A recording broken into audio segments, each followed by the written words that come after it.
আমরা ধোঁকা খেয়ে যাই কেন?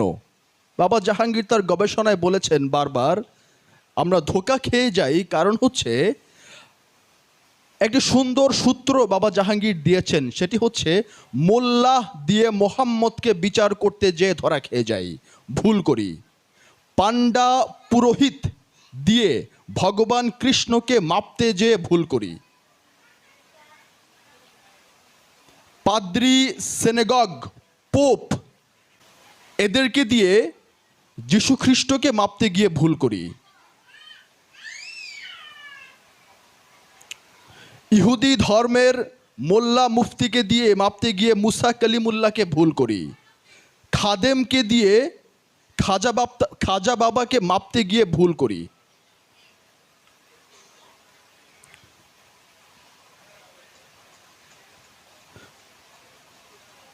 খাদেম দিয়ে খাজা বাবাকে মাপতে গিয়ে ভুল করি। আমরা বুঝতে পারি না যে আমরা অবচেতন মনেই মূল দর্শন থেকে সরে পড়ছি। কেননা যারা আমাকে শিক্ষা দিচ্ছে, যারা আমাকে শেখাচ্ছে জ্ঞানের কথা, ধর্মের কথা, যারা আমার শিক্ষক রূপে তাদের রোল প্লে করছে, তাদের উপর আমরা আনপ্যারালালি এবং আনকন্ডিশনালি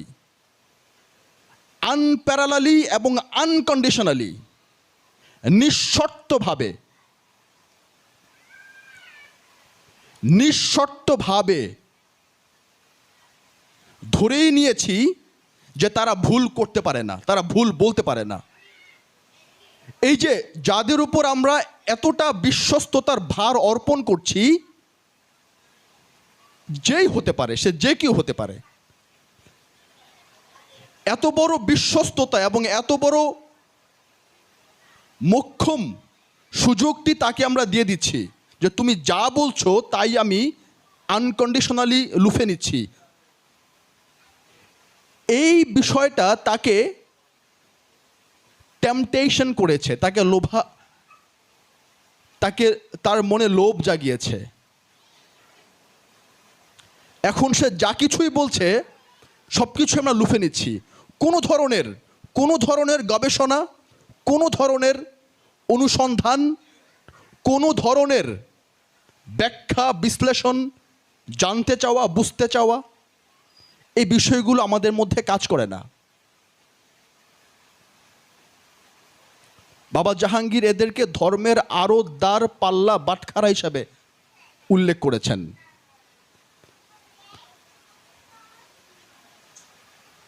আজকে আমার পক্ষে আরবি শেখা সম্ভব না,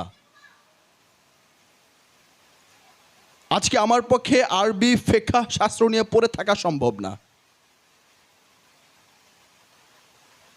আমার কাজকর্ম আছে, আমার আয় উপার্জন করতে হয়, ব্যস্ত থাকি।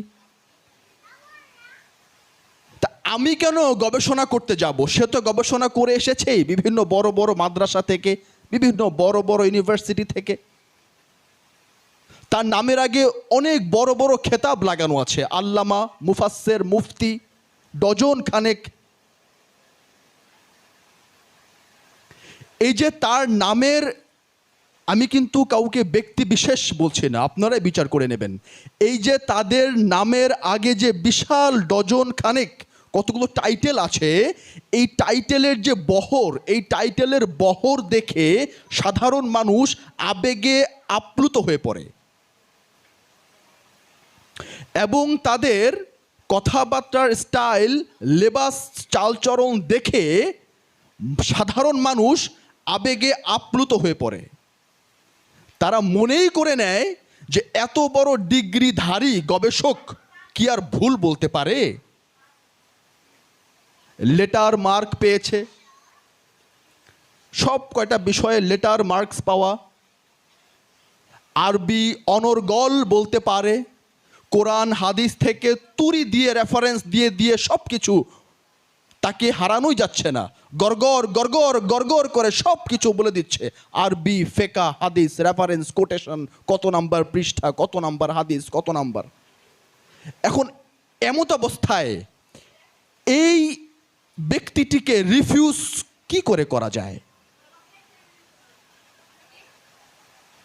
যেখানে আমি নিজে বকলম, ধর্মের কিছুই আমার জানা নাই, জ্ঞান নাই, গবেষণা নাই, আমি নিজে কিছুই বুঝলাম না, এই যখন আমার হাল, সেই অবস্থা থেকে যে তুড়ি মেরে প্রতি সেকেন্ডে সেকেন্ডে কোরআন হাদিস থেকে রেফারেন্স দিচ্ছে বারবার বারবার বারবার, তাকে কি করে তাকে কি করে স্কিপ করা যায়, তাকে কি করে ওভারলুক করা যায়, এটা সাধারণ মানুষের পক্ষে সম্ভবপর হয়ে ওঠে না।